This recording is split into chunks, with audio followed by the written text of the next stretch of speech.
maruka birukanga we n'umuntu barahamya neza ko ariwe uyu motari witwa Passage yaragambiriye kugonga uyu musiki ntabwo yarabigambiriye kuko icyambere cyo ntabwo ari kumwinjirana kuko yari kubona moto.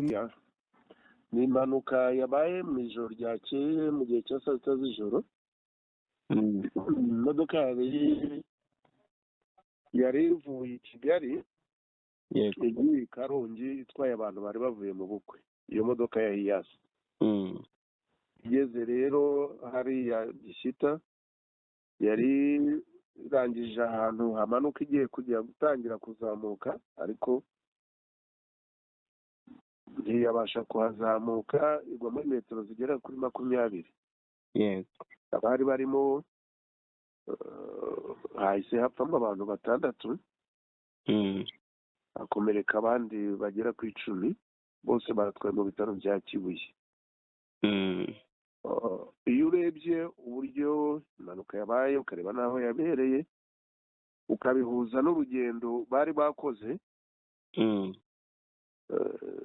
bigaragara ko umushoferi yari ananiwe kuko bahagurutse i Karongi mu masaha 10 y'urukerera baza mu bukwe i Kigali, baza bakora ubukwe barongera basubirayo, wa mushoferi ari utwaye.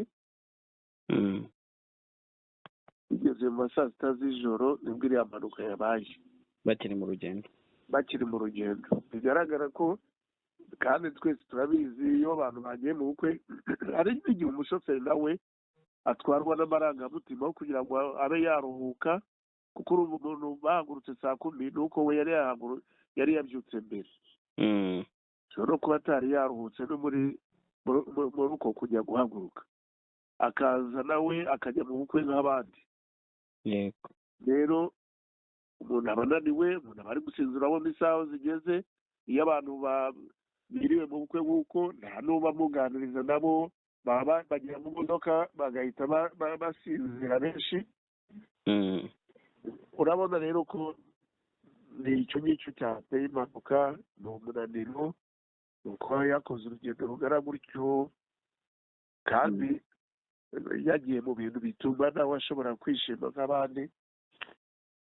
Biragaragara ko muri iyi minsi ubutumwa tw'abantu turi mu bihe by'impeshyi, hari ibirori byinshi, hari ubukwe, hari ibitaramo, hari ingendo, abantu barasurana hirya no hino, abari urujya n'uruza. Abantu rero kurangara, kwirara, kwishima bakarenga, nabyo bishobora gukurura ibindi bibazo. Uko urebye uburyo impanuka muri ibi bihe ziba ubona abantu biruka kubera ko nta mvura ibatangira, nta bugerere buhari, abantu baragenda amanywa bakagenda ijoro, iby'umutekano urahari, ariko abantu bakwiriye kwibuka ko ibyishimo bidakwiye gusigara none akababaro bisiga ibibazo. Aha tuba tuvuga tugaruka ku bitabye Imana, ariko tunakomeza n'imiryango iba yabuze ababo, ariko abantu bongere bagaruke ku mutekano mu muhanda, mu buzima. Umuntu aho ari hose azirikane ko impanuka ishobora kuba isaha iyo yose, ikabera ari hose, kuko mu mihanda y'ibitaka uba ubona ziri kuba, ukabona mu mihanda ya kaburimbo agisida ziraba. Izo mpanuka ziba zose zishobora kwirindwa, zikurikirwa n'uburangare buba bwabayemo, ukabona kwirara. Tubwire abantu ngo imodoka ntabwo itwarwa n'umuntu, umuntu niwe uba ufite ubwenge. Bajye basuzumisha ibinyabiziga, kandi nabo bibuke ko bagomba gutwara bameze neza, birinde iminaniro, birinde gutwara bumva bafite ibibazo. Niba wumva unaniwe, niba wumva urwaye, bari kubanza uruhuke utwara imodoka umeze neza. Kandi n'abatwawe bajye bibuka gukeburana, kuko umushoferi unaniwe mwirirwanye mwabanye ntabwo wamuyoberwa. Uretse n'uwo mutabanye, hari n'uwo mugenera ugahita umubona, ukaba wavuga uti shoferi biragaragara ko unaniwe, biragaragara ko ushobora guteza ibibazo, baza uruhuke cyangwa bagashaka undi batwara. Ingendo kuzikora neza ni ukuzikora abantu bakageraho bajya amahoro. Rero rwose ibirori biracyakomeje kuko turacyari mu gihe cy'impeshyi, ariko abantu aho bava bakagera birinde gutwara banyoye, birinde gutwara mu buryo bwose bushobora kuba bwateza ibibazo. yego. Wakwibaza ko imiterere y'umuhanda yo nta kintu yaba yatejeho kino mpanuka mukurikije uko mwabibonye? Imiterere y'umuhanda ntabwo umuhanda n'ubusanzwe nakubwiye nta kintu kibi kiruta kuba umuhanda waba unyerera, ariko ni wowe w'umushoferi iyo utwaye ugatwara ushaka kuvuga ngo ngiye gutangira akazamuko reka niruke, ureba umuhanda ukaba wagwa muri metero 20, waba habayemo kugenda nabi. Umuhanda uko waba uri kose ugenzemo neza nta kibazo wagira. Yego. Aha niho tugaruka ku burangare bw'abashoferi kugera nabi mu muhanda no gutwara bananiwe basinzira. Usinzire nta namwe utakorera impanuka. Hari abandi bavuga ko izi modoka za Hiace zishobora kuba zitagifite ubuziranenge, niba ariko umuntu yabivuga bakavuga bati zitinze mu muhanda, zarashaje, zishobora kuba zabara zo fagiteri y'impanuka nyinshi. Byo nka polisi muraba mubibona, byo ni iki mwabivugaho? Nakubwiye ngo imodoka ntabwo ifite ubwenge. Yego. Itwarwa n'umuntu muzima. Kandi ikindi nk'iyi modoka biba bigaragara ko ifite ibyangombwa byose yanyuze muri control, ariko imodoka ni nk'umuntu, isa yose ishobora kugira ikibazo. Urakoze cyane kukizana, ariko icyo kibazo imodoka igize n'ubu ukwiriye kukimenya kugira ngo kitari ikibazo kibyimba kikaba kinini. Imodoka igize ikibazo uyijyana mu igaraje. Igihe imodoka yakoze urugendo rurerure usanzwe uzi ko iyo ukoze urugendo rurerure ushobora gufata feri bikanga, ni wowe wo kubimenya. Naho imodoka iyo ari yo yose uyitwaye ugatwara udakurikiza kuba wajya muri control, udashobora kureba ko yashyushye cyangwa hari ikindi kibazo yagira, cyangwa wacyumva ukavuga uti ndagikemura ngeze aho njya, bishobora guteza ikibazo, kandi icyo kibazo uri kwita gito kikavamo ikibazo kinini. Kuba rero imodoka zitinze mu muhanda, imodoka idafite ubuziranenge ntabwo yagombye kujya mu muhanda. Kuva mu muhanda n'izindi zose, ibaye ari nzima, ibaye ifite ikibazo, ntuyikurikirane, ikibazo cyavuka. Kwibitanga rero ko abantu icyo bagomba kumenya ni ugukurikirana imodoka batwaye, kuko nabivuze ko imodoka ugomba kuyikurikirana nk'uko nawe wikurikirana urundu. Asante sana Fande. Akoze nawe. Iyo wayinywaga kuko baramugonze bahita bamanuka birukanka we n'umuntu wari. Uyu motari witwa Pasage yaragambiriye kugonga uyu musiki. Ntabwo yarabigambiriye. Kuko icyambere cyo ntabwo ari kumwinjirana uko nguko, ari kubona moto zigira fete. Bakavuga bati ni bya bimotari by'ijoro biba byasinze, kandi mu by'ukuri niba wenda ari nk'abamotari baraye mu muhanda nk'igihumbi, wenda hagasinda 10, aya makosa agakorwa n'abamotari 10, urumva ba bandi bose aba ni bamwe mu bakora akazi ko gutwara moto mu mujyi wa Kigali bavuga ko bahangayikishijwe n'ikibazo cy'abamotari bagenzi babo, ahanini mu masaha y'urukerera baba bamaze kunywa ibisindisha bagateza impanuka, aho babishingira ku mpanuka yari ibaye ahagana ku 8:30 saa 9 z'urukerera, aho izi moto zombi zisanzwe zikoresha amashanyarazi.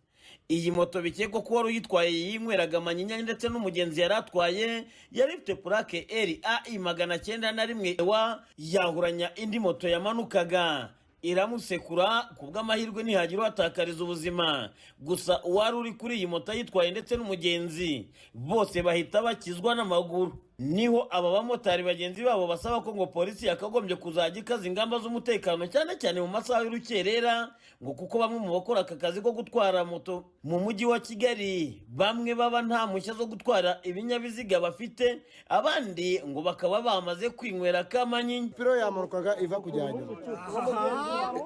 ehita izamuka ibiramugonze, ubona umugenzi bahita birukanka ngo n'umugenzi batamuhisha, n'umugenzi ahita yirukanka ngo batamuhisha. Ibi ngibi bikozwe n'uyu mumotari mugenzi wanyu, ni ikintu mwakiriye muti? Tubyakiriye nk'agasuzuguro nko kwica akazi. Abamotari bamwe baba bari gutwara moto basinze, bari kutwicira akazi, bari kutwicira izina. Umumotari ni umumotari baza bamusanga mu gice cy'umuhanda yari arimo, kuko sipiro yamanukaga uri kubona ko yayikubise mu rubavu azamuka. Ibintu ntabwo bikwiriye. ukuntu ngewe mbibonye uyu motari witwa Pasande yari agambiriye kugonga uyu musiti ntabwo yarabigambiriye kuko icya mbere cyo ntabwo ari kumwinjirana uku nguku ari kubana moto mwana moto zigira feri none n'ikiyongeyeho yajya kuba atarafite icupa nk'ubu polisi wenda nka saa munani akaba rwizajya uhuhishamo abantu kuko aya masaha abantu barimo kwinywa. Uyu mumotari wavaga Noruveje yerekeza Nyamirambo ashimangira ko ngo nawe yabonye iyi moto yamwuzuye ngo kuko umumotari wari uyitwaye yaratwaje ukuboko kumwe ukundi gucigatiye icupa ngo akagerageza kumuhunga ariko undi akamwahuranye. Nembanye umugenzi Noruveje ari umujyanye mbona umuriro uranciranye navuga ati reka manuke maze njyara ipfa kuri sitasiyo njye gufata batiri ndimo no kwimanukira gake gake rero mbona abahungu bazamukira Ampasadi baguruka baturuka epfiriya ngiye kubona baje bansaga mu cyerekezo cyanjye nta n'ikinyoteri wende bashyizemo avuga ati wenda hari ahantu bagiye kwinjiramo hano ndeba ukuntu ngiye kugenda mbasanga mbona baje hano bansanga hano hino ariho narindi